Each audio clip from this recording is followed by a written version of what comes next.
C'est parti. Bonjour, aujourd'hui nous allons faire une petite séance d'enseignement spirit, c'est-à-dire que ce sont des documents, des recherches et aussi des renseignements qu'on a pu avoir par rapport à nos guides, que j'ai retranscrit par écrit et que je vais vous donner. Là, le thème d'aujourd'hui, ça va être comment se passe l'arrivée dans l'au-delà pour un être qui a fait une rupture de contrat d'âme, c'est-à-dire... donc du coup, si vous voulez, si vous êtes d'accord, on va parler aujourd'hui de comment se passe l'arrivée dans l'au-delà d'une personne qui met fin à ses jours, si ça vous dit. Allez. Donc déjà, pour commencer, je pense qu'il est important de dire que les guides ne parlent absolument pas de personnes qui mettent fin à leur jour comme ça en disant il va être puni ou quoi. Ça, c'est une idée reçue, ça n'existe pas. C'est absolument faux de penser que parce qu'une personne a mis fin à ses jours, elle n'ira pas au paradis. Ça n'a rien à voir. Il faut savoir que de l'autre côté, il n'y a aucun jugement. Le jugement n'existe pas. C'est le libre arbitre de la personne qui fait ce qu'elle a à faire. Arrivé de l'autre côté, forcément, le cheminement que tout être qui vient à décéder suit ne sera pas tout à fait le même. Parce que il va avoir une prise en charge, bien entendu, obligatoire par les guides, puisque nous sommes tous accueillis par les guides et les êtres de lumière guérisseurs de l'autre côté. Et il y a cette prise en charge. Pour qu'ils puissent comprendre, il faut qu'ils comprennent, qu'ils prennent conscience de l'acte qu'il a fait. C'est-à-dire qu'il va, tout de suite après, il va être pris en charge par des êtres supérieurs qui vont l'amener dans une sorte de, alors je vais dire salle d'attente, mais ça n'a rien à voir, dans une sorte de hall, et il va devoir revivre son acte de façon à ce qu'il puisse comprendre ce qu'il a fait, l'impact que ça a eu, le pourquoi qu'il l'a fait et l'impact que ça a eu par rapport aux conséquences de ceux qui restent. Et donc tout ça sans aucun jugement. Aucun jugement, il n'y a aucun jugement. De l'autre côté, il n'y a zéro jugement. Ça a été fait tout simplement par rapport aux religions. Oui, parce qu'on parle du jugement dernier. Ouais, non, ça n'a rien à voir. Il faut savoir que de l'autre côté, tout est lumière et amour. C'est que de la bienveillance. Donc à aucun moment, il n'y a une punition. La notion de paradis et d'enfer n'a été mise en place pour les humains, simplement pour discipliner. C'est simplement pour contrôler, pour faire peur. Si tu fais pas ça, tu iras en enfer. Et si tu fais ça comme ça, tu iras au paradis. Cette notion-là, de l'autre côté, n'existe pas. Mais absolument pas. En fait, l'enfer et le paradis, c'est nous-mêmes qui le créons. C'est ça. Nous créons nos propres enfers et nous créons notre propre paradis. De l'autre côté, cette notion-là n'existe pas. Donc on est bien accueillis, si ça peut rassurer, on est vraiment bien accueillis par les guides et les êtres de lumière guérisseurs. Le cheminement se fera exactement comme n'importe quel être qui vient de décéder. La nuance qui va être la nuance qui sera donnée, c'est simplement qu'il va avoir un temps de cheminement, de compréhension, de guérison par rapport à son acte. Pourquoi il l'a fait, l'impact que ça a eu sur lui, l'impact que ça a sur ses vies futures, parce qu'il y aura une incarnation nouvelle à refaire, donc il y aura un impact.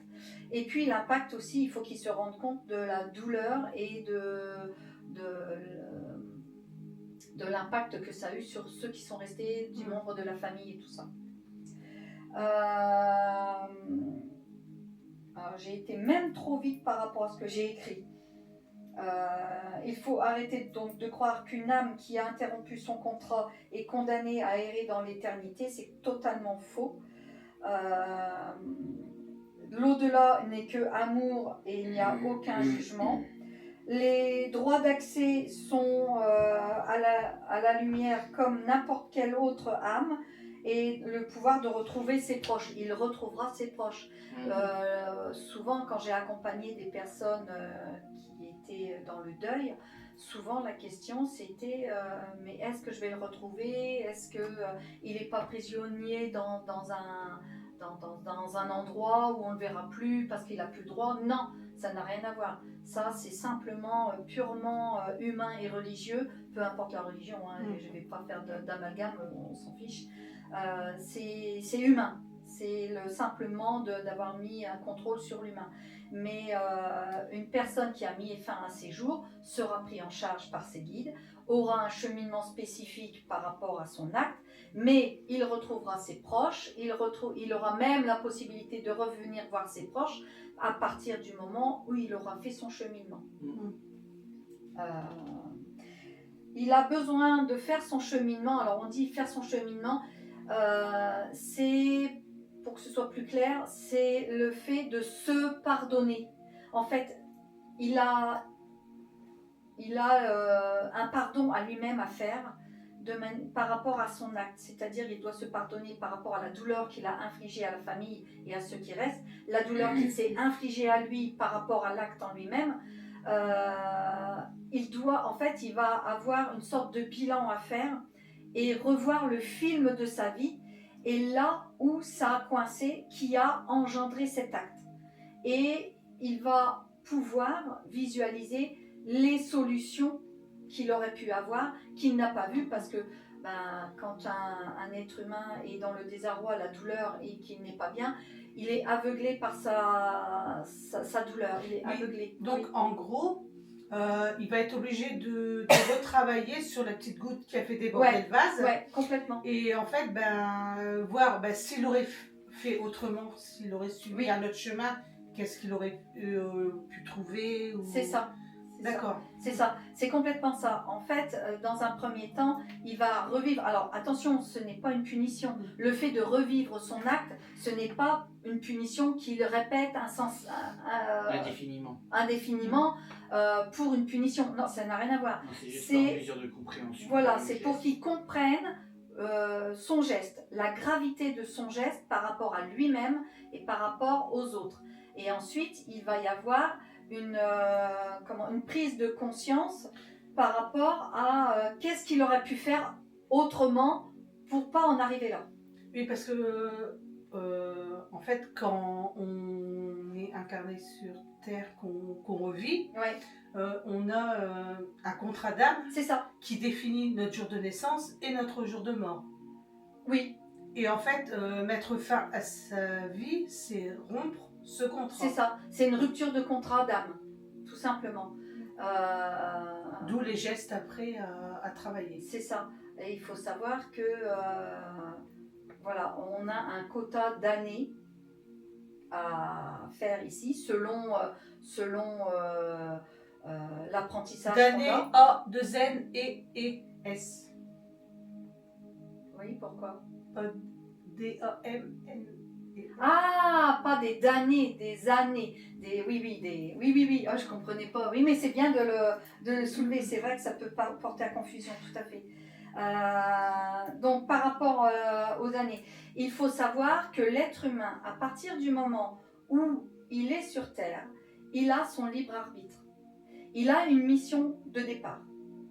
Avant d'être incarné, il a une mission de départ. L'énergie, l'âme doit expérimenter telle ou telle chose. Une fois qu'il est incarné, on oublie la mission pour laquelle on est venu.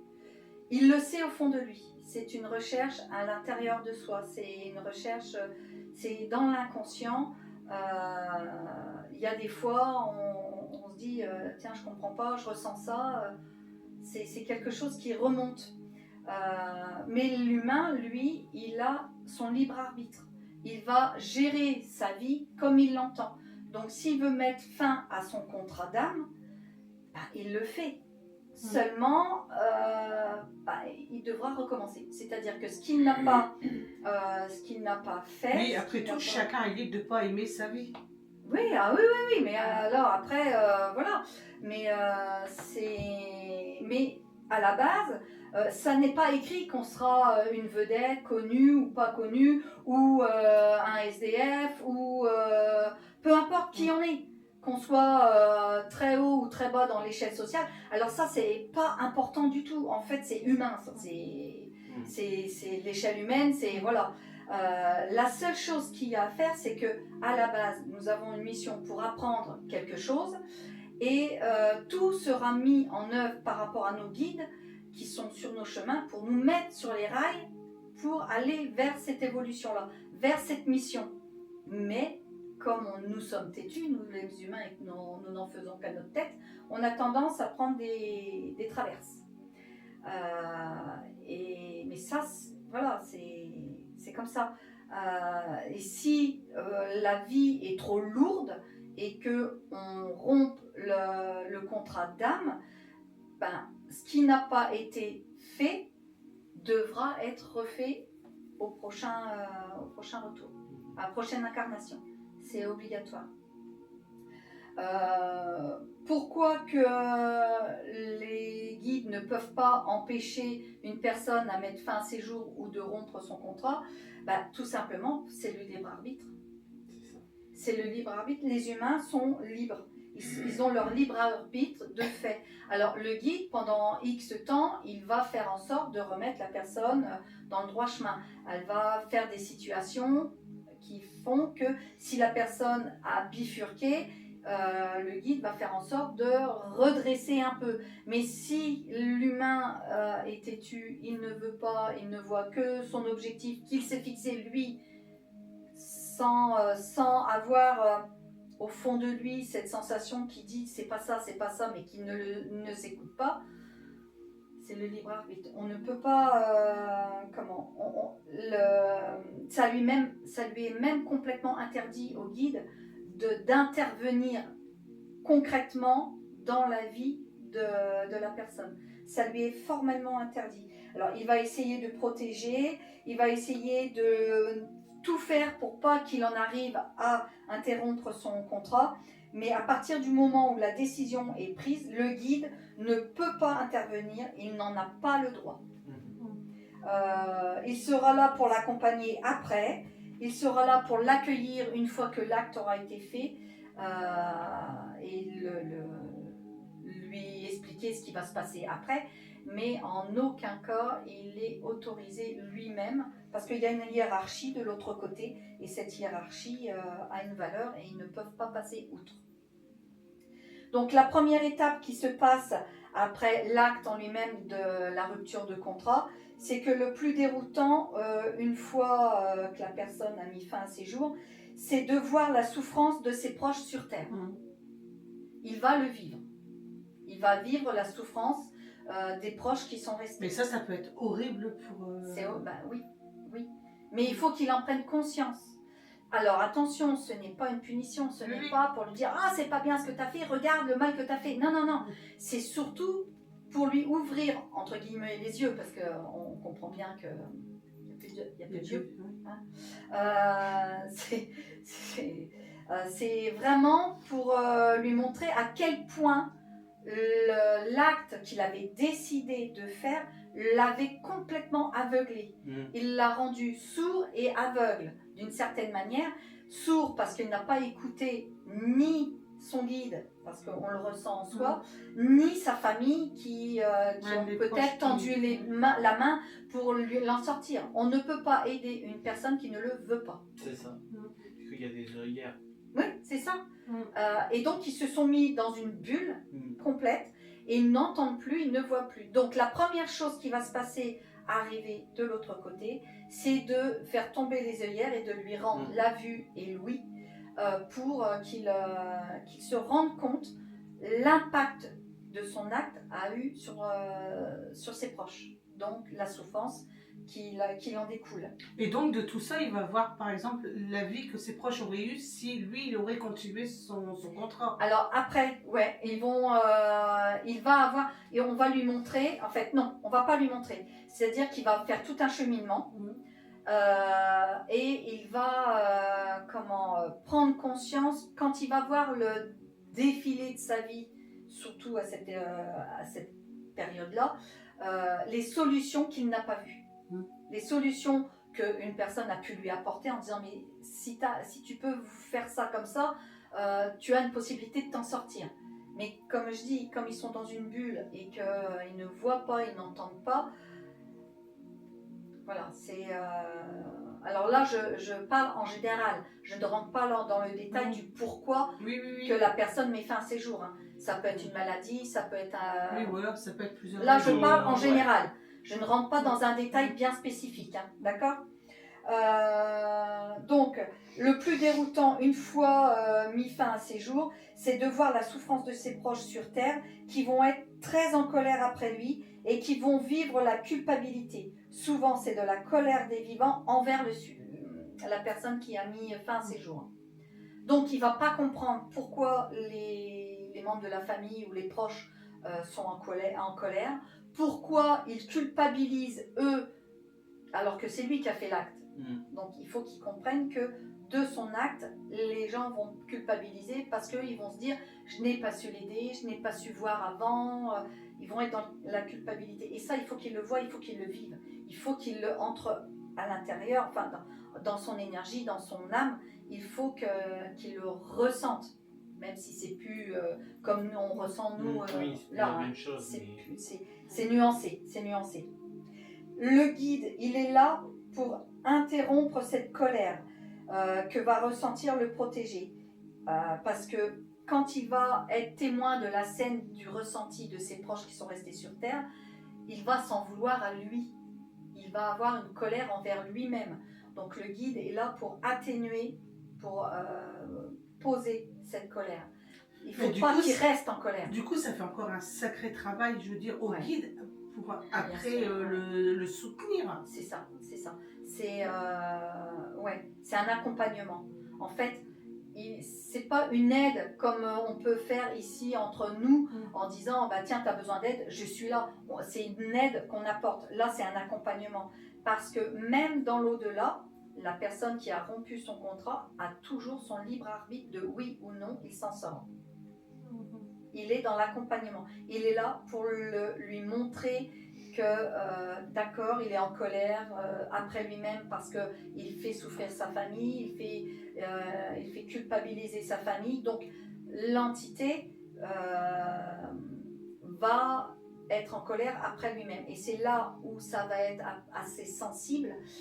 C'est à ce moment-là que le guide et les êtres guérisseurs vont avoir, comme tu dis, du boulot, parce qu'il ne faut pas qu'il reste dans cette colère, parce que c'est là qu'il va rester bloqué entre deux mondes. Voilà.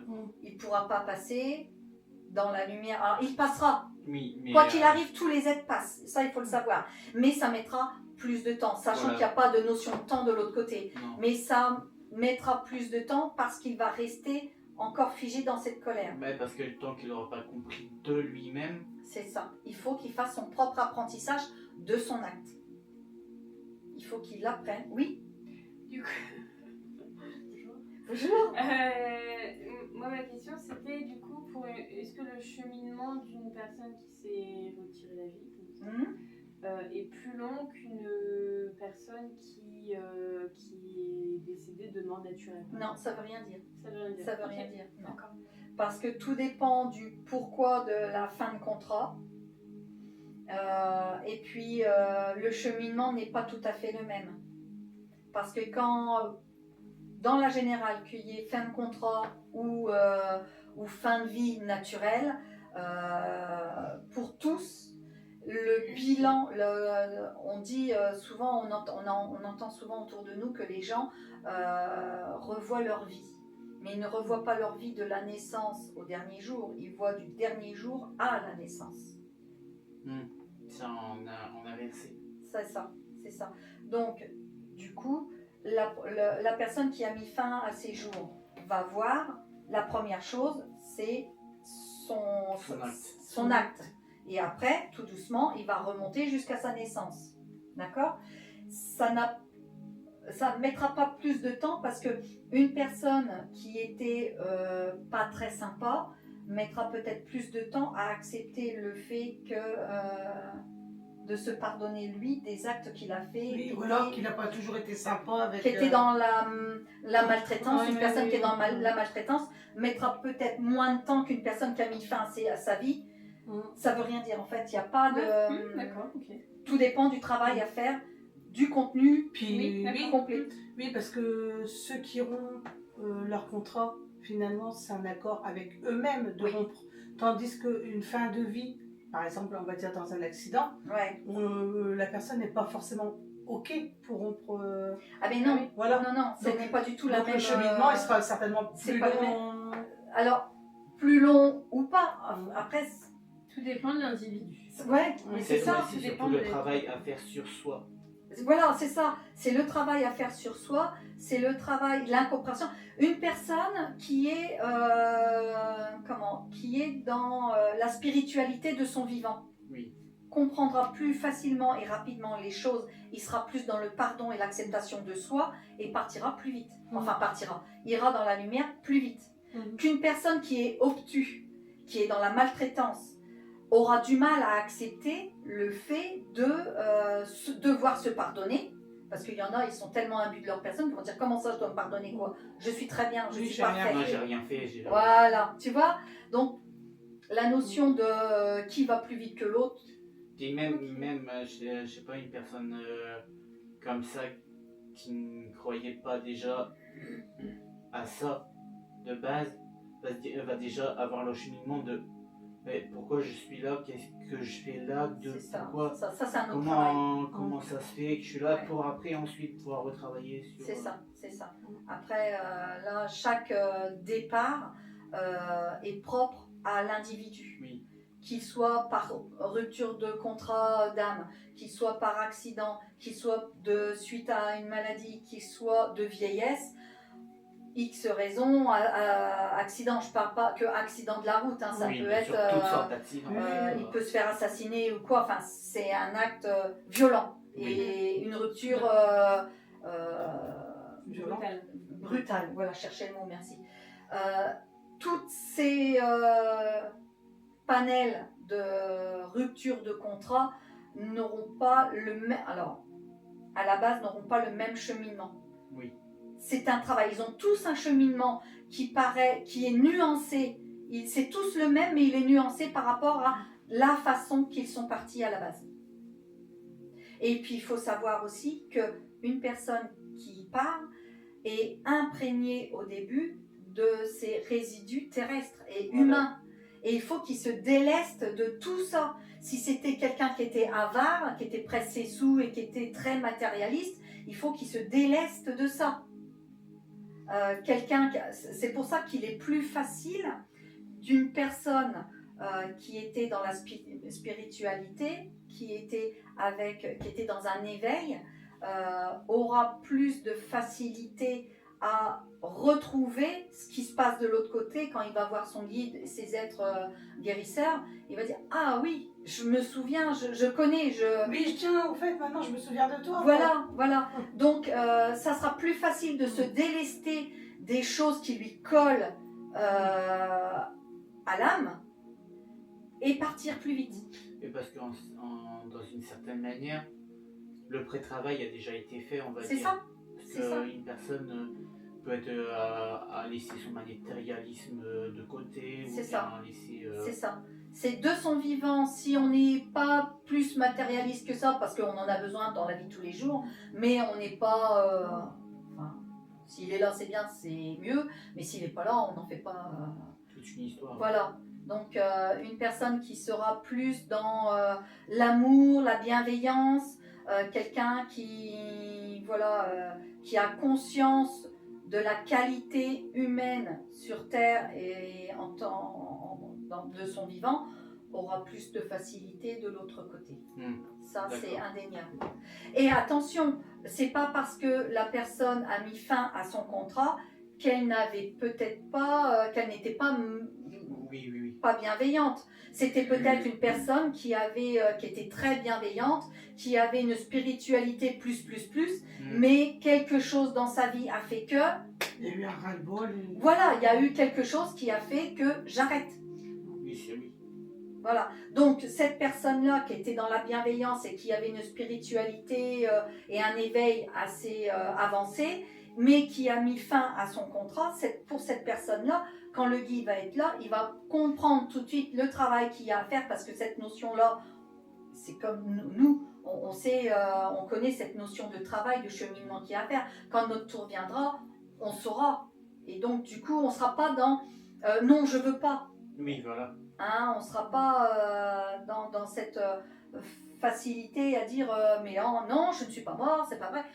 On aura cet éveil-là, donc on dira bah ok, je sais de quoi ça parle. Allez, ça glisse quoi. Je fais le travail et ça glissera plus vite. Ça va ? Très bien. Donc le guide va essayer donc de l'aider, d'aider son protégé, de l'accompagner, mais à partir du moment où la décision sera prise, il ne pourra plus rien faire malheureusement. Première étape après la fin de vie, donc c'est ce que je vous ai dit, il va très certainement se mettre en colère après lui-même parce qu'il va se rendre compte de l'impact de son acte sur ses proches. Donc le guide, il est là pour interrompre cette colère qu'il va ressentir. Et il va voir les êtres sur Terre sont dans une pensée très négative. Donc il va travailler, il va s'approprier le négatif des vivants, enfin de ses proches. J'étais un petit peu trop brouillon là, je pense que je me suis un peu... En fait, tu reviens sur ce que tu as déjà dit. Tu l'as déjà fait cette petite partie. Le guide va éloigner... voilà. Le guide, son boulot, ça va être de l'éloigner pour éviter qu'il soit trop imbibé par la famille qui reste, pour éviter la souffrance qui s'imbibe. Parce que comme je l'ai dit, s'il est trop imbibé, ça va être la galère et il refusera d'évoluer. Et puis en même temps, je pense que c'est le rôle des guides de la famille de les aider, eux, à surmonter ce deuil. Alors, comme tout être vivant, nous avons tous un guide. Alors, quand je dis tout être vivant, il n'y a pas que les humains. Les animaux ont leur propre guide aussi. Cette question-là, elle m'est souvent posée. C'est des personnes qui ont perdu leurs animaux qui m'appellent pour une consultation et ils me disent oui, mais est-ce que au moins mon chien avait un guide? Oui, tout être vivant a un guide. Donc là-dessus, le temps de repos, parce que on a tous un temps de repos une fois parti de l'autre côté. Une fois que sa cérémonie est passée, la cérémonie terrestre, c'est-à-dire que son enterrement ou sa crémation, peu importe. Une fois que la cérémonie est passée, l'être va arriver dans son temps de repos. Alors, petite parenthèse, tout être qui est parti, peu importe de quoi, qu'il ait coupé son contrat ou pas, peu importe, hein, tout être qui est parti, qui est décédé, est là au moment de sa cérémonie.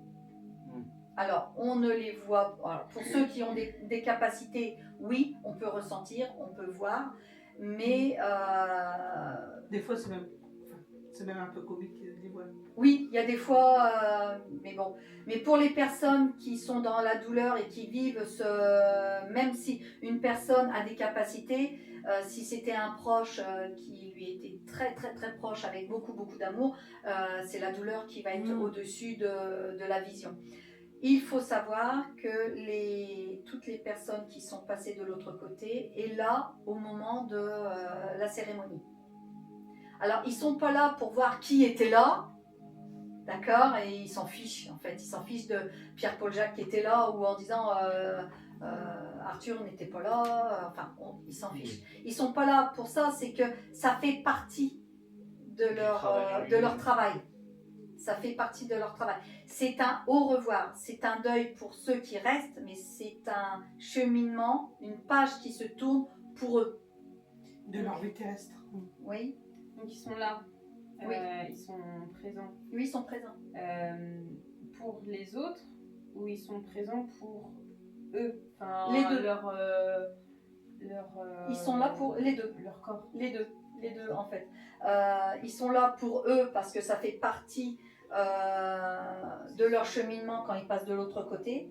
C'est pour eux une page, voilà, c'est une page qui se tourne, c'est mettre fin à ce qui était terrestre et il y a autre chose qui les attend. Donc c'est vraiment quelque chose, c'est symbolique de faire une page qui se tourne par rapport à ce qu'ils ont vécu. C'est pour dire, ça y est, c'est fini. La cérémonie, elle est là, c'est terminé. Et c'est aussi pour ceux qui restent, c'est-à-dire ceux qui sont en souffrance. Et souvent, des fois, on entend des membres de la famille en disant « mais j'ai eu l'impression de le voir, ou de la voir, ou j'ai l'impression de l'entendre ». Ils sont là et ils sentent, ils essayent du mieux qu'ils peuvent d'apaiser, de réconforter les pleurs. Voilà. Donc, ils sont là. Alors, il y en a aussi beaucoup qui disent ouais, mais ils sont partis, j'ai jamais eu un signe, j'ai pas de signe, j'entends rien, je vois rien. C'est normal. Ils peuvent avoir des signes dès le début, à condition que la douleur ne soit pas plus forte que leur attente. Et si une personne est trop dans l'attente d'un signe, ben, elle est tellement focalisée à vouloir un signe que qu'elle ne verra pas les signes. Il y a des signes, mais ça sera peut-être pas celui qu'elle voudra. Mais voilà, parce qu'on s'imagine un signe, je veux celui-là, alors qu'il va peut-être être interprété par rapport à autre chose et autrement, tout simplement par la force qu'il a de faire ce signe. Oui. Tout dépend de la force énergétique qu'il a pour... ça peut être tout et n'importe quoi, ça peut être une musique, ça peut être la fameuse plume, mais hormis de la plume, ça peut être un papillon, ça peut être un mot dans un bouquin, une musique que tu mets en route, ça peut être au fond d'une tasse, le marc de café qui fait, ou une sauce, tu fais une sauce et puis tu prends ta cuillère en bois. Je prends cet exemple parce que c'est ça que j'ai vécu. J'étais en train de tourner une béchamel, hein, c'est tout couillon. Je tourne une béchamel, je tapote, je mets ma cuillère en bois sur le support et là, la sauce qui dégouline se met en forme de cœur. C'était un signe. Voilà, on n'attend pas. Dans notre tête, avec la douleur que l'on a, qu'on ressent de l'être qui est parti, on s'attend à un signe comme ça. Énorme. Alors qu'il sera très certainement subtil. Il sera très certainement subtil. Pour ceux qui sont hypersensibles, qui ressentent, ça peut être juste simplement ça. Les gens peuvent penser que c'est une mouche ou... Voilà. Alors certains vont sentir, oh c'est bizarre, j'ai froid d'un seul coup, mais tout est fermé. C'est simplement quelqu'un qui a pris dans les bras, qui a fait une caresse, voilà, un effleurage, quelque chose. Et à aucun moment, ils vont dire, mais voilà, c'est ça. Donc c'est subtil, c'est très subtil, c'est très fin. Et il ne faut pas leur en vouloir parce que tant qu'ils n'ont pas été dans la lumière, ils n'ont pas récupéré cette force, cette énergie pour pouvoir se manifester comme on pourrait se le... Oui, toute la puissance nécessaire pour pouvoir... Nous, on le voit quand on fait nos expériences. On a des manifestations parce qu'ils prennent l'énergie électrique et la nôtre. Donc, ils ont un ravitaillement, un buffet froid d'énergie. Oui, une petite recharge. Voilà, ils ont une recharge. Mais de l'autre côté, voilà, c'est pas évident de... Ils sont épuisés. En plus, ils ont du taf. Hein. De l'autre côté, il y a du taf. Hein. Ça va ? Oui. C'est long, hein. Alors, une fois que la cérémonie est passée, l'être va arriver dans son temps de repos. Il va voir défiler toute sa vie à l'envers, donc du dernier jour à la naissance. Et donc, pour une personne... Et du coup, est-ce qu'il se voit rentrer dans le ventre de la maman? Non. Non, il ne se voit pas à ce moment-là? Non, c'est vraiment au niveau de la vie en elle-même. Oui, c'est de sa vie terrestre, pas de sa vie avant ou intra-utérin, c'est là où où l'incarnation se fait.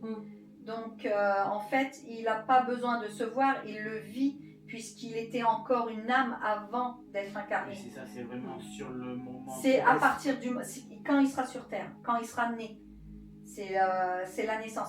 Intra-utérin, c'est le moment de l'incarnation. Il n'a pas besoin de le revivre puisqu'il s'en souvient. Donc il n'a pas besoin de le revivre.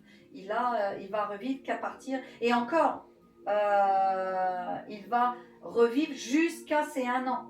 Puisque avant, le contrat d'âme n'est pas, entre guillemets, signé. Je l'explique, hein, après de la naissance, de l'incarnation intra-utérin à la première année, je l'explique aussi. Mais c'est jusqu'à ces 1 an qui remonte. Je ne sais plus où j'en étais du coup, si c'est entamé au départ et le guide va lui montrer les autres différences qu'il avait pour s'en sortir. Voilà, c'est ce que je disais tout à l'heure. C'est au moment de repos qu'il va voir toutes les possibilités qu'il avait pour ne pas passer à l'acte, mais qu'il n'a pas vu. Donc on va lui montrer à côté de quoi il est passé, malheureusement. L'être qui a pris la décision d'interrompre son contrat ne voit pas ou ne voit plus les portes de sortie. Donc ça, c'est ce que j'ai dit. C'est comme si, comme j'ai dit tout à l'heure, il est dans une bulle, il est dans un trou noir, il est enfermé en lui-même. En fait, tout à l'heure, je parlais de paradis et d'enfer. En fait, l'enfer, c'est d'être enfermé sur soi-même. C'est comme une chaussette qui est retournée à l'intérieur. Tu vois ce que je veux dire ? Tant qu'il est enfermé à l'intérieur, il ne peut pas se pardonner. Il ne peut pas... D'ailleurs, enfermement. Voilà, c'est ça. L'enfer en lui-même, c'est le truc religieux, ça, voilà, chacun a ses convictions, je respecte, mais c'est pas le sujet. Là, c'est l'enfermement de soi. Il se met dans un trou noir lui-même. Et de son vivant, c'est ce qu'il a vécu, c'est ce qui l'a poussé à passer à l'acte, parce qu'il était enfermé en lui-même. Il a constitué son propre enfer. Je mets bien des guillemets, attention. Oui, c'est ça. Hein, je mets bien de grandes guillemets. Il s'est enfermé en lui-même, ça fait qu'il ne pouvait ni voir ni entendre les possibilités qui s'offraient à lui. Donc, les possibilités qu'il n'a pas vues, mais aussi les conséquences de son acte. Donc la douleur des proches sur Terre, faire en sorte qu'il ne culpabilise pas, lui faire comprendre les choses. Tous les êtres proches sur Terre en tant qu'âme, quand ils ont un choix, quand ils ont choisi leur parcours, ils savaient qu'il avait une possibilité de passer à l'acte. C'est-à-dire, tout être qui s'incarne sait que la mission qu'il a choisie est difficile. Attention, il faut savoir que à aucun moment il n'a été donné une mission qu'on ne peut pas aller jusqu'au bout. C'est soi-même en tant qu'humain qu'on se met des interdits, des freins et qu'on se dit je ne peux pas, je n'y arrive pas.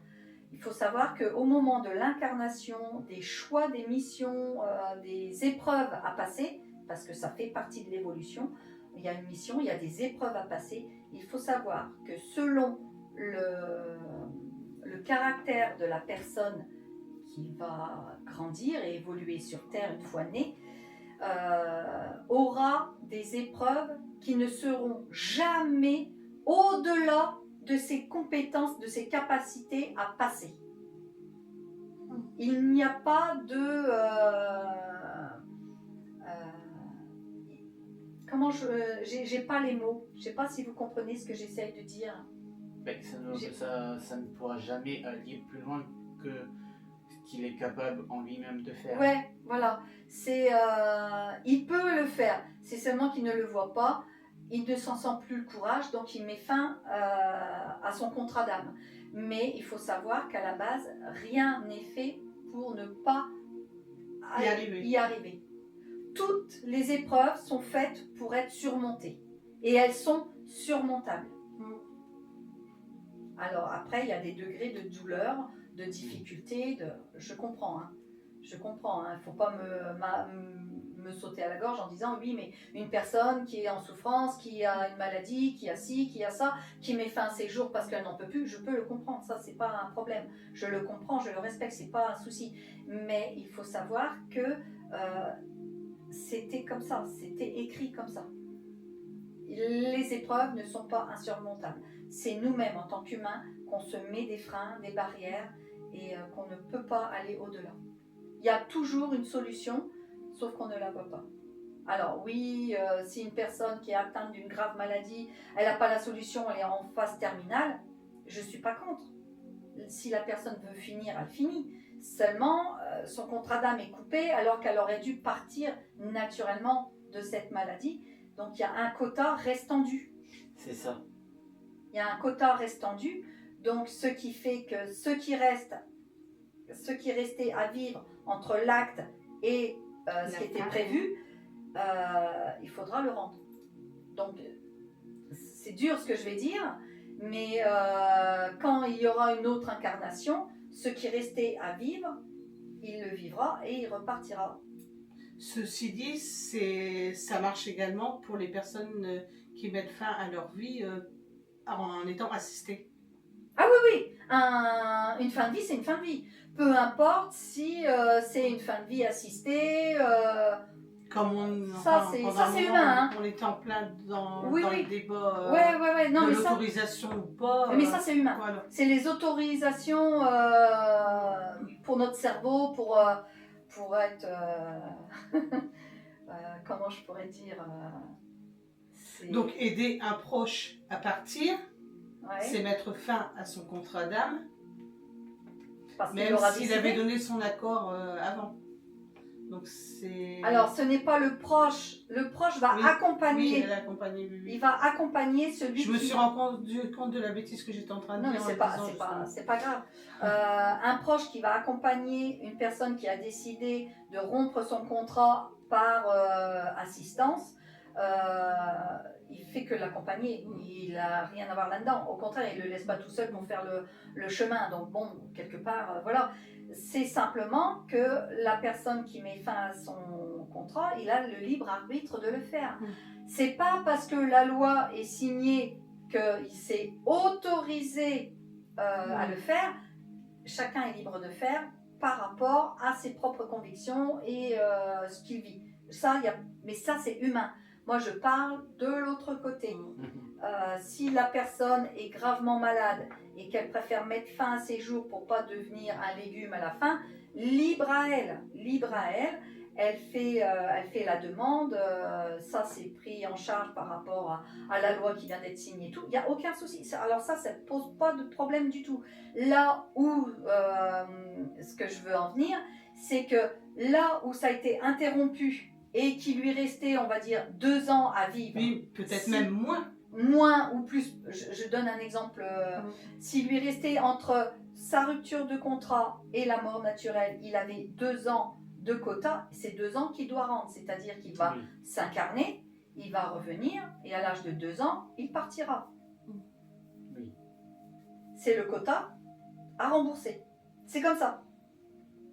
Il doit boucler la boucle, d'une manière ou d'une autre, puisque son contrat d'âme a été interrompu, il est redevable du morceau restant, puisque c'était pas prévu. Sinon, il aurait dû partir naturellement, faire le cheminement qu'il doit faire et refaire une incarnation nouvelle. Et là, repartir pour X années. Ou pas, après, tout dépend de la mission et des épreuves, peu importe. Mais si lui-même a pris la décision de mettre fin à ses jours, il a un quota à rembourser. Donc, oui, c'est injuste qu'un enfant de bas âge vienne à partir, mais on ne sait pas si dans une précédente vie, il n'y avait pas un quota à rendre. Oui, voilà. Alors ça, c'est difficile à accepter, c'est difficile à concevoir. Oui, surtout pour des parents qui, eux, n'ont peut-être rien à voir avec cette âme dans l'ancienne vie. Complètement. Alors, elle n'a rien à voir, mais alors, du coup, alors, c'est très bien calculé de l'autre côté, c'est tout simplement parce que cette âme qui a un quota à rembourser, si, admettons, je dis les 2 ans, on reste sur l'exemple des 2 ans, eh ben, il ne va pas s'incarner dans n'importe quel petit fœtus. Il va s'incarner dans un fœtus où, là, les parents doivent vivre cette épreuve de perdre un enfant. Alors, c'est immonde ce que je suis en train de dire. C'est immonde, je le reconnais, je comprends. Mais ça fait partie des épreuves du deuil, de la perte d'un être. Et ça peut être un parent, un frère, une sœur, comme un enfant en bas âge. Tout dépend de l'épreuve. Donc, le parent qui a dans ses épreuves inscrit qu'il doit perdre un enfant en bas âge parce que c'est ce qui va le faire évoluer par rapport à une vie donnée, et ben ce quota d'âme-là sera mis dans le fœtus d'un enfant qui est destiné à partir de bonne heure pour faire vivre l'épreuve aux parents alors que c'était prévu. C'est immonde ce que je dis, je me rends compte. Hein. Mais c'est écrit, c'est comme ça. Mais dans ce sens-là, moi je trouve que c'est mieux que de... Ça devient acceptable presque. De faire subir ça à une âme qui, elle, n'avait rien à voir du tout avec ça. C'est ça.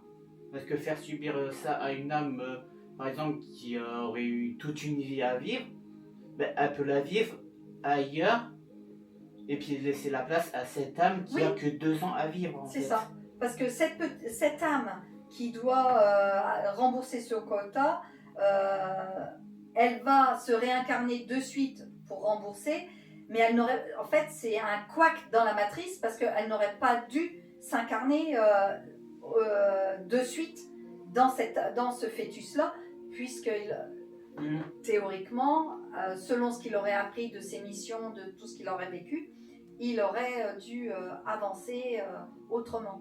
Sauf que là, comme il a mis fin à son contrat avant, il a un remboursement à faire. Quelque part, il y a des parents qui ont malheureusement cette épreuve-là qui est écrite. Donc, on va l'envoyer aux parents qui doivent vivre. Et ces parents-là, avant d'être incarnés, avaient... c'est eux qui ont choisi l'épreuve. On choisit l'épreuve. On choisit toutes nos épreuves. Ça, il faut le savoir. C'est pas Dieu ou X. Donc, on dit, pourquoi il m'arrive ça à moi ? En fait, c'est des choix qui ont été faits. C'est un choix qu'on a fait avant de s'incarner. Pourquoi on fait ces choix-là ? Parce que ça fait partie de notre évolution. Nous devons vivre toutes les souffrances, tous les bonheurs, tout ce qui est bien et mal. En fait, c'est toujours le yin et le yang, le bien et le mal. Alors, ils ne sont pas en dualité, ils sont complémentaires. L'un ne va pas sans l'autre. On a tous vu, hein, quand on a un moment de bonheur, on a toujours un truc qui tombe après. Hein. C'est l'équilibre de la vie, de l'univers, c'est l'équilibre. Il y a toujours un mauvais pour un bon. Donc, toute personne avant l'incarnation a une mission et des épreuves à traverser. Donc, ils ont une mission, je ne sais pas, ça peut être n'importe quoi comme mission à accomplir pour son évolution, mais pendant cette évolution-là, de cette vie, il va avoir des épreuves pour voir s'il est capable d'affronter, de surmonter, est-ce qu'il est assez fort, qu'est-ce qu'il va trouver comme stratagème pour avancer et aller au-delà de ce frein qui arrive. Donc, tout est calculé, mais tout ça, ça fait partie de l'évolution, en fait. C'est immonde, hein. Je me rends compte que pour des personnes qui sont croyantes, qui croient en Dieu, qui croient au paradis et tout ça, tout ce que je dis pour eux, c'est je vais me faire lyncher. Mais c'est comme ça. Ça fait partie de l'évolution. Nous avons tous été bourreaux et nous avons tous été victimes. Donc quand des personnes viennent me voir en disant c'est pas normal, cette petite n'aurait pas dû subir ci, n'aurait pas dû subir ça, oui. Nous, en tant qu'humains, c'est immonde, ça ne devrait pas exister, mais en tant qu'énergie, en tant qu'âme, ça fait partie de l'évolution. C'était les épreuves qu'elle devait, malheureusement. Pardon hein, si je froisse les gens, mais c'est pas moi qui l'invente. Hein. Ah, c'est toi qui l'invente. C'est comme ça. C'est comme ça. Vous pouvez voir n'importe quel médium. Alors moi, c'est des études, c'est des cours, c'est des recherches, des années de recherche, et aussi des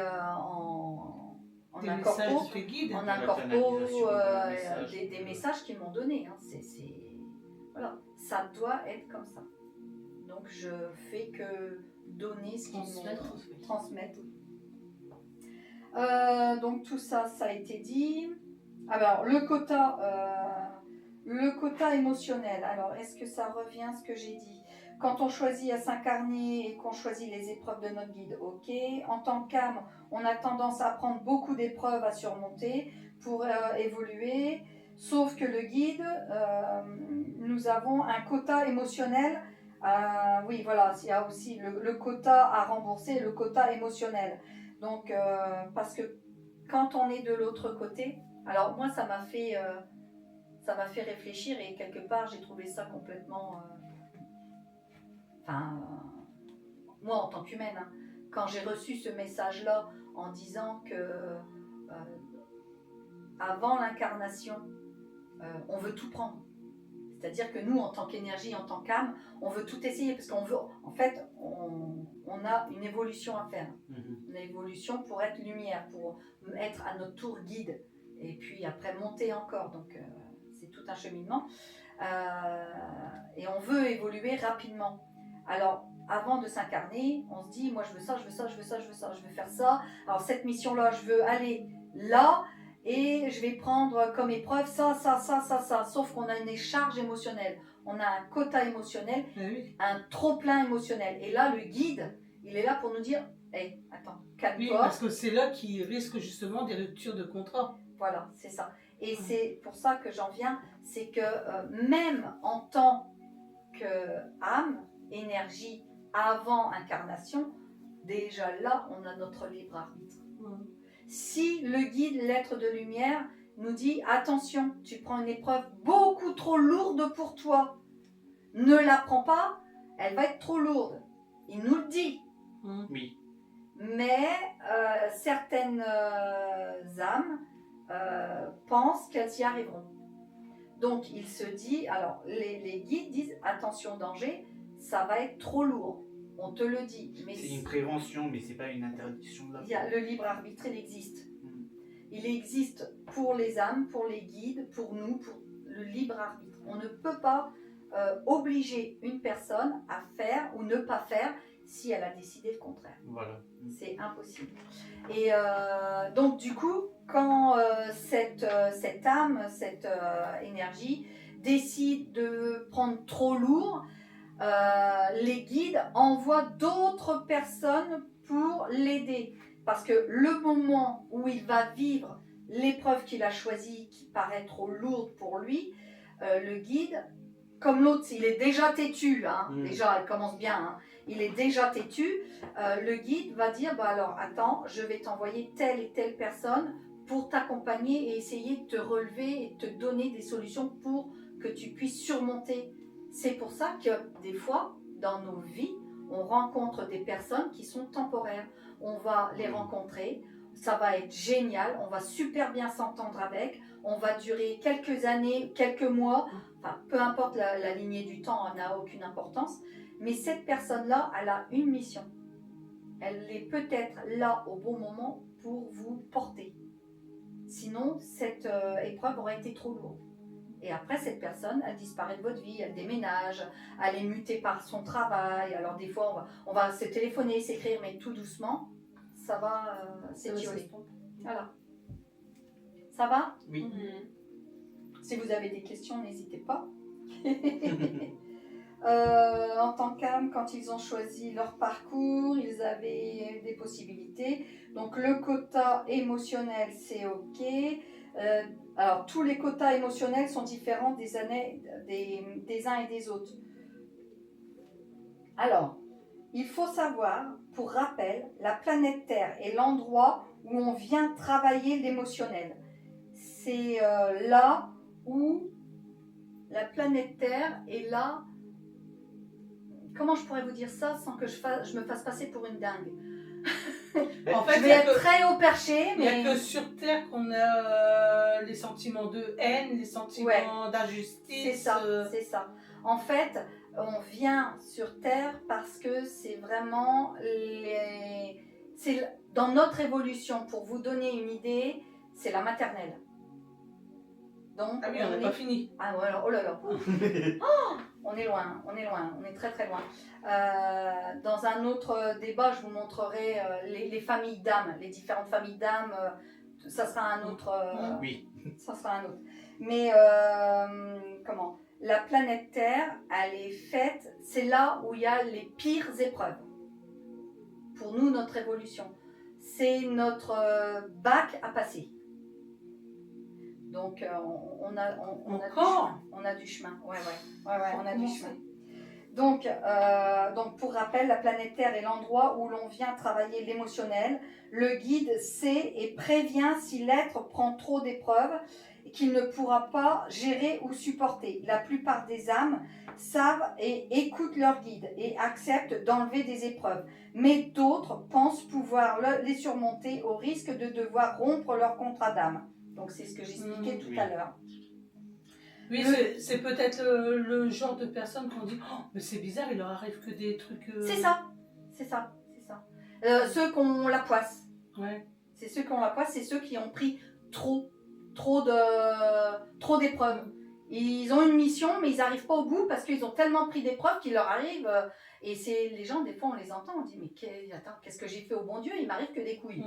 Oui, mais qu'est-ce que tu as accepté comme épreuve? Voilà. Donc il faut se poser, faire des méditations, faire des coupures de liens et essayer de se délester. Et ça, c'est des pratiques qu'on pourra montrer en pratique comment faire. Est-ce qu'on peut considérer comme une rupture de contrat d'âme qui renonce à son incarnation avant ses 1 an? Voilà, c'est ce que je vous parlais tout à l'heure. Hein. Donc, il y a plusieurs interruptions de contrat. Donc, je vais essayer de faire au plus court parce qu'il y a quand même encore un petit peu. Mais je vais essayer de... J'ai raccourci déjà. Hein. J'ai raccourci, mais c'est tellement vaste comme... qu'on ne peut pas faire en une phrase, c'est impossible. Donc, il y a plusieurs interruptions de contrat. Une personne qui est malade, qui traverse un chagrin d'amour, ou un adolescent, celui qui fait plus appel au secours. Alors, il y a l'adolescent qui met fin à son contrat d'âme. À la base, c'était plus un appel au secours loupé. Voilà. Quelque part, il ne voulait pas.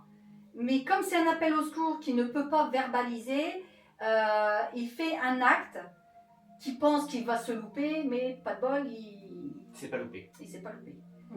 Donc, ce qu'on appelle un acte manqué.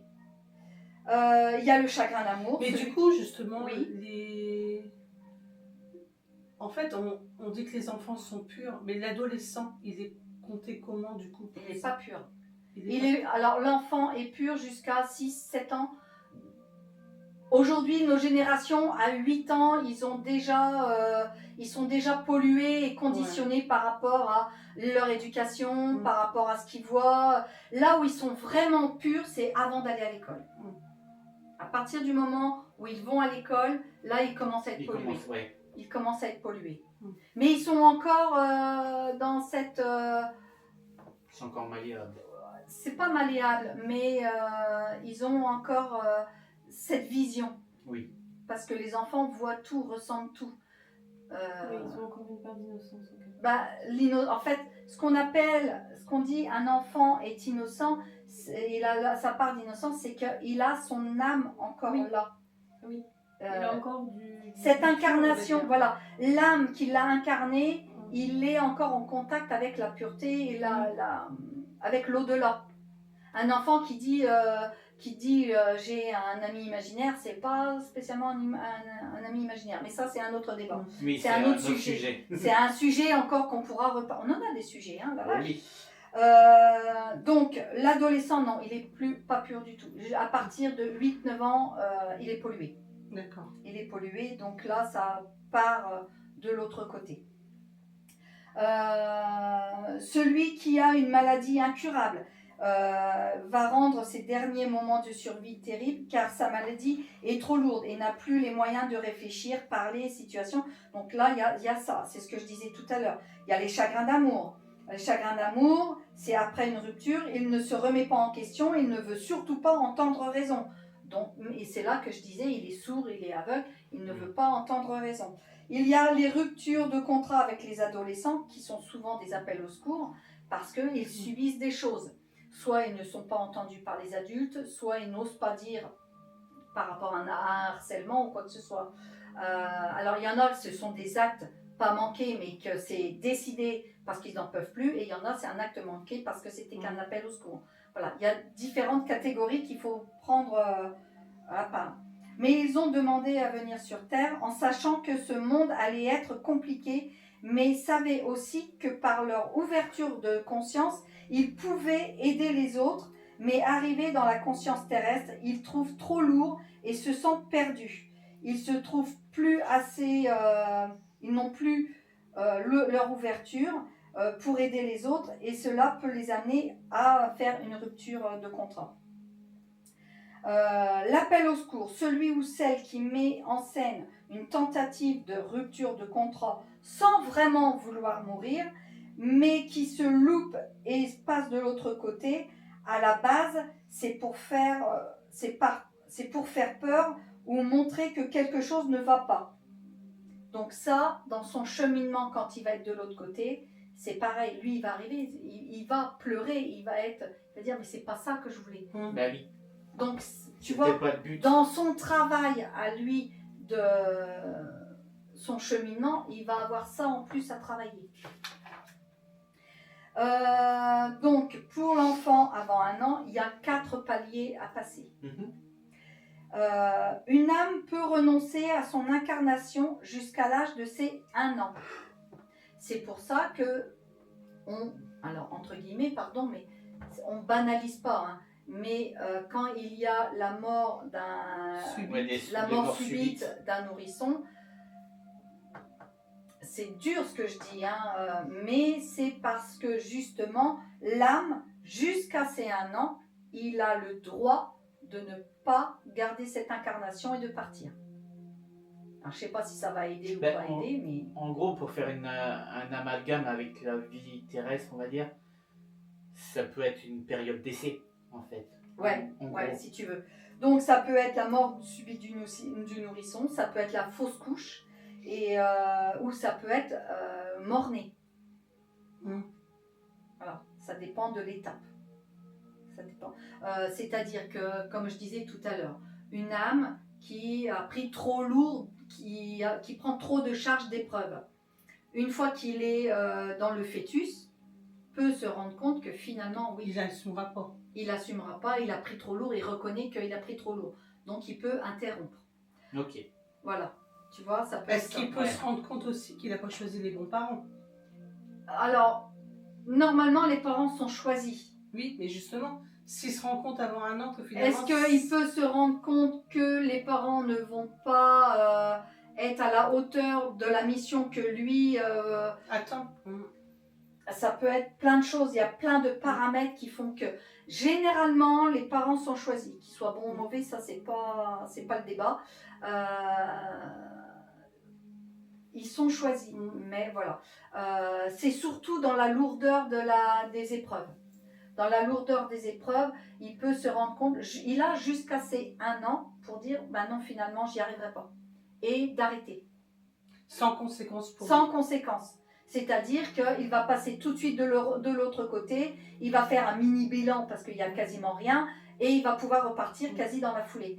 Par contre, il va pouvoir faire le tri en disant, oh là là, j'avais pris ça, je reconnais que ça c'était trop lourd, donc je vais plutôt, il va pouvoir réajuster. On va faire une mise à jour. Voilà, il va réajuster et pouvoir repartir. Et c'est pour ça que la réincarnation sera plus rapide. D'accord. Voilà. Cela peut être une âme qui comprend ou réalise qu'elle a pris beaucoup trop d'épreuves, ça je l'ai dit. Vont être trop lourdes, ok. Jusqu'à ses 1 an, l'âme n'est pas dans la réincarnation. Elle n'interrompt donc pas son contrat d'âme. C'est ce qu'on disait. Et ça n'est pas considéré comme volontaire. D'accord? En conclusion, voici les 4 paliers. On arrive au bout. Hein. Yes, yes, yes. Les 4 paliers. De la naissance aux 3 mois, le bébé dort beaucoup. Il est très connecté à son guide et discute sur ce que sera sa vie avec les épreuves choisies par rapport à l'ambiance familiale. Donc ça a un impact. Ouais, tu vois. Ça a un impact. Et il travaille continuellement avec son guide. Ça a un impact, mais les parents ont été choisis. Oui. C'est lui qui dit finalement, par rapport à l'épreuve que j'ai prise, eux n'auront pas les épaules pour. Donc du coup, il faut arrêter avant. C'est pas les parents qui n'ont pas les épaules, qui ne sont pas bien choisis. C'est que lui a pris trop par rapport à ce qu'il faut supporter. Donc voilà, ça c'est de 0 à 3 mois, le bébé, il est l'âme pure. Il est l'âme pure et il est en continuel avec son guide. Continuellement, tout le temps.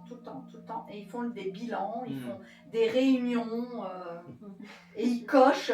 Ça c'est ok, voilà, entre 2 biberons et 2 dodos. Alors ça, tu vois, tu penses que... Mais n'empêche, regarde, pour retomber sur ce que tu dis, on dit toujours qu'un nourrisson, il sourit aux anges. Mais complètement. Donc il sourit certainement à son guide. Ah ben, c'est même confirmé. De 3 à 6 mois, le bébé s'éveille davantage, donc il dort moins, et entre 2 phases d'éveil, il reconnaît, il sourit, il mange, toujours connecté avec son guide, il prend plus conscience de la vie par rapport aux vibrations de la Terre. Donc là, il est encore en forte connexion avec son guide, mais à côté, il se connecte avec la vibration terrestre, la vibration familiale, et là, ça devient plus concret. J'y vais pas. Voilà, c'est un peu le dernier pas avant d'y rentrer. Il y a le troisième palier, de 6 à 9 mois. L'âme prend conscience que c'est l'avant-dernier palier avant de prendre une décision définitive. Là, il y a la lourdeur de la vibration terrestre qui est installée. Elle est là. La lourdeur des vibrations des parents, de la famille. Donc là, il en prend conscience. Et il doit vraiment... Par exemple, s'il atterrit dans une famille, ben, je sais pas, on va dire d'alcoolique ou maltraitante, ben là, il va commencer déjà à ressentir la négativité et à la prendre sur lui, quoi. Alors, par rapport au contexte, puisque là, maintenant, il est baigné dans ce qu'il voit, dans ce qu'il vit avec sa famille, son noyau familial, il est en train de faire la balance entre ce qu'il a pris comme épreuve et ce qu'il va subir. Parce que s'il est chez des parents maltraitants, plus les épreuves qu'il a choisies, ça risque de faire beaucoup. Oui. Donc il a encore la possibilité de dire non. Surtout sur la maltraitance, ce n'était pas une épreuve pour lui. Parce qu'il a pris des épreuves sans connaître le contexte dans lequel il va être. C'est ça aussi. Oui. Donc ça, plus ça. D'accord ? Donc, de plus en plus, part à la société, apprend de plus en plus, voit si les vibrations terrestres sont compatibles et si ça résonne avec ce qu'il a demandé. Le dernier palier, c'est où il doit savoir s'il renonce ou pas. Là, c'est définitif. Si jusque-là, il était encore en train d'hésiter en disant « Oh, j'attends encore un peu, ça va peut-être s'améliorer, ils vont peut-être aller mieux. » Mais donc, on peut, enfin, je ne sais pas, peut-être que c'est des coïncidences, mais on peut s'imaginer ou pas qu'un enfant qui est souvent malade juste avant ses 1 an, qu'il a souvent des pics de température, qui passe à côté de la mort suite à une grosse pneumonie ou quelque chose comme ça, en fait, c'est peut-être juste une hésitation qu'il y a eu à un moment. C'est ça. C'est ces moments de réflexion.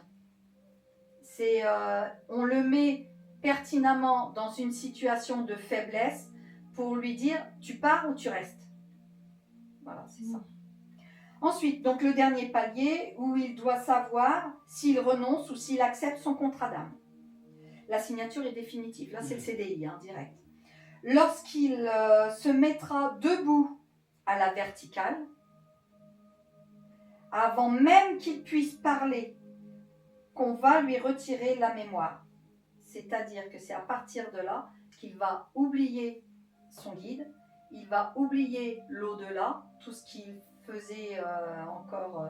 Puis c'est à ce moment-là qu'il sera passé au-dessus du lit.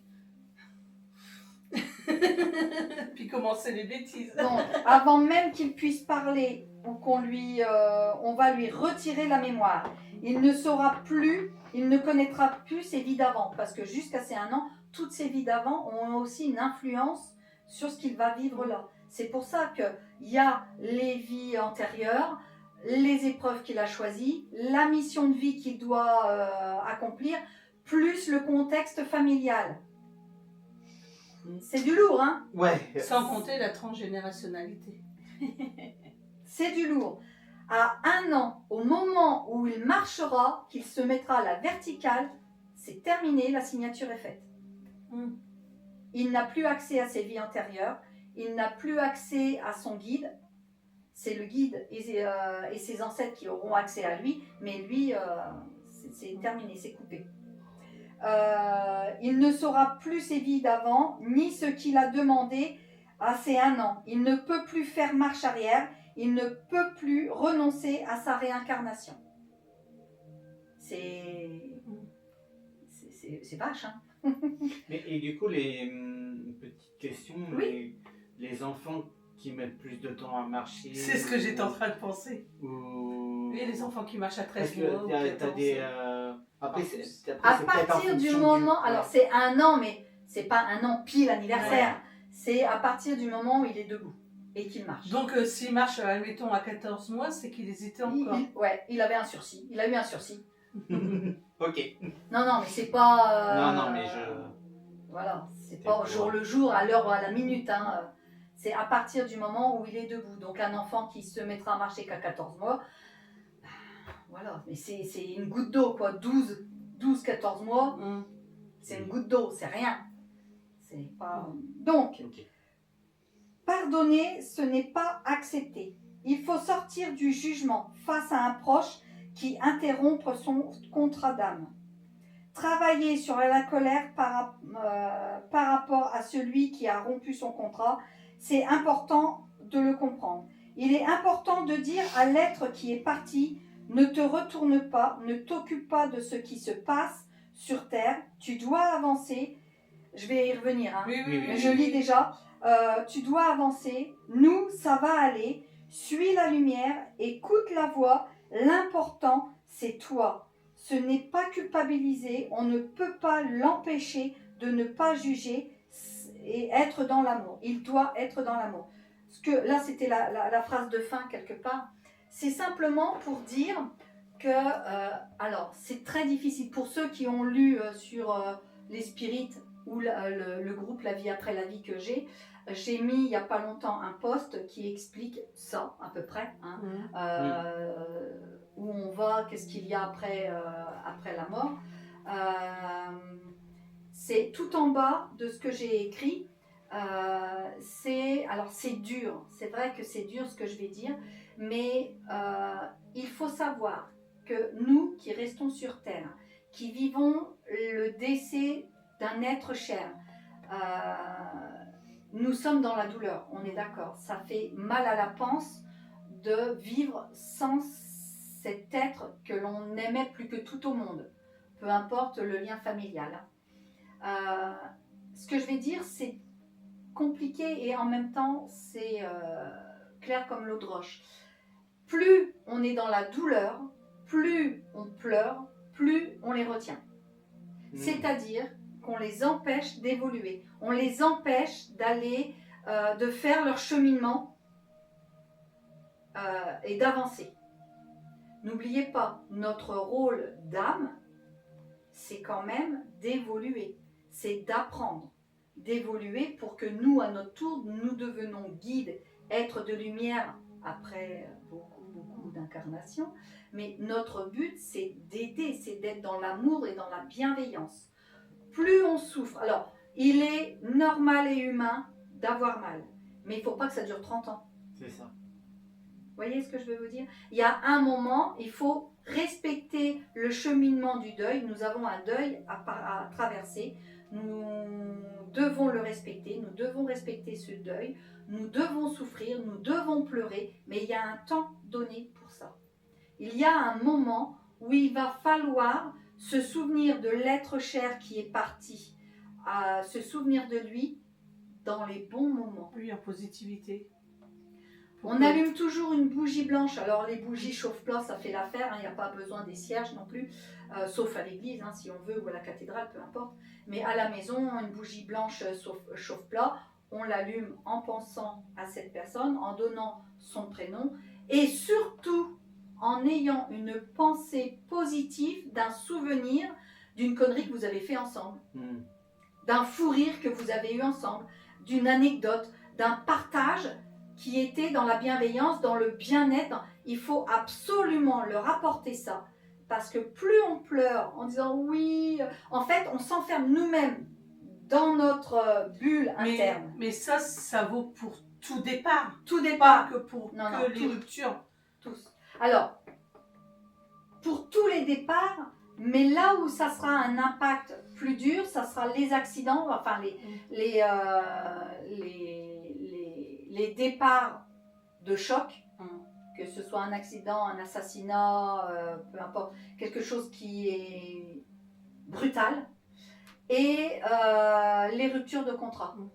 Parce que c'est des douleurs qui sont plus vives, qui sont dans l'incompréhension, où on est dans notre propre questionnement. Et plus on est dans notre propre questionnement, plus on pleure et plus on rentre à l'intérieur de nous-mêmes et qu'on cultive cette douleur, on cultive cette souffrance.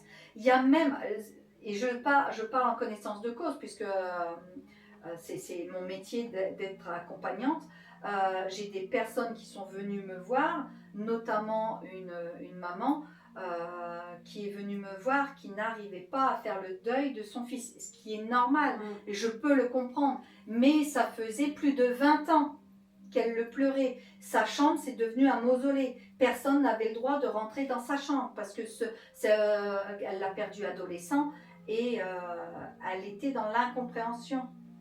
Donc il a fallu travailler son deuil, c'est-à-dire que j'ai aidé à l'accompagnement et à l'acceptation de son deuil, à passer les étapes parce qu'elle était bloquée. Et il a fallu aussi l'accompagner dans l'ouverture, comment je pourrais faire tomber ses œillères, qu'elle puisse voir l'impact que ça a sur sa propre famille. Oui, parce que finalement, elle a stoppé tout. Tout est décédé C'est ça. Tout s'est arrêté au décès de son fils. Sauf qu'elle avait encore un enfant derrière et son mari, qui ont malheureusement subi la douleur et la souffrance de cette maman. Donc tout ça, c'est un cheminement. Donc on en a discuté, on a fait un cheminement pendant plusieurs mois. Elle a compris beaucoup de choses, elle a lâché prise, enfin, elle a réussi à lâcher prise, à comprendre la douleur qu'elle mettait du mari et de l'enfant qui était resté, réussi à avancer, de lui faire comprendre que plus elle pleurait l'enfant disparu, plus elle le retenait et qu'elle ne pouvait pas le laisser évoluer. Et elle me disait, oui, j'ai pas de signe, elle s'accrochait à ça, je n'ai pas de signe, il vient pas me voir, il m'en veut, elle culpabilisait. Alors voilà, j'ai été dans cet accompagnement, tout ce que je vous ai expliqué là, je lui ai apporté en douceur, je lui ai pas fait en condensé, mais consultation après consultation, je lui ai apporté étape par étape, voilà. Et ça a avancé. Ça a avancé, elle a pu comprendre, elle a pu lâcher prise, elle a pu, voilà. Et aujourd'hui, de temps en temps, je la croise, aujourd'hui, elle a un grand sourire. Et elle m'a dit une fois, c'est bon, j'ai compris, maintenant je comprends mieux. Et donc, elle a avancé. Et donc, on a pu, voilà, elle a pu cheminer. Mais en faisant un travail comme ça, tu aides deux âmes. Oui, mais complètement. Mais parce que tu n'aides pas que la maman, tu aides le jeune homme qui est parti. Tout à fait. Il y a une dame qui m'a dit joliment un jour que j'étais une passeuse d'âmes des vivants. Bon, c'est mignon, c'est joli, mais c'est vrai que j'aide celui qui est parti, parce que bon, bah, nous on fait du spirit, on fait du paranormal, et il était là à chaque séance, tout le temps. C'était lourd quand même. Mais je voyais son évolution à lui, parce qu'au départ, il était opaque et sombre, qu'à fur et à mesure que la dame venait me voir, plus je voyais je le voyais moins compact, plus fluide et plus clair. Tout doucement, ça, voilà, il se soulageait. Et elle, je la voyais évoluer aussi. Donc, parce que l'un comme l'autre se retenait. Donc, il fallait apprendre à l'un comme à l'autre de lâcher prise, que lui puisse évoluer, lui expliquer que c'est pas parce qu'il va aller de l'autre côté qu'il ne pourra pas revenir. Ça n'a rien à voir. C'est absolument pas Mais ça. je pense que c'est sur ces beaux mots que nous allons cesser la séance. Vicky, nous te remercions énormément pour cet enseignement qui a été très riche. J'espère que j'étais assez explicite pour comprendre.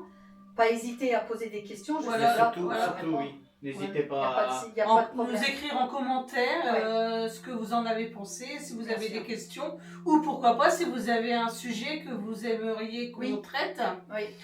Pour l'instant, il est difficile pour nous de faire des lives parce que nous n'avons pas de réseau. Personne du groupe n'a de réseau ici, donc on ne peut pas dire de faire un live et vous donner la parole.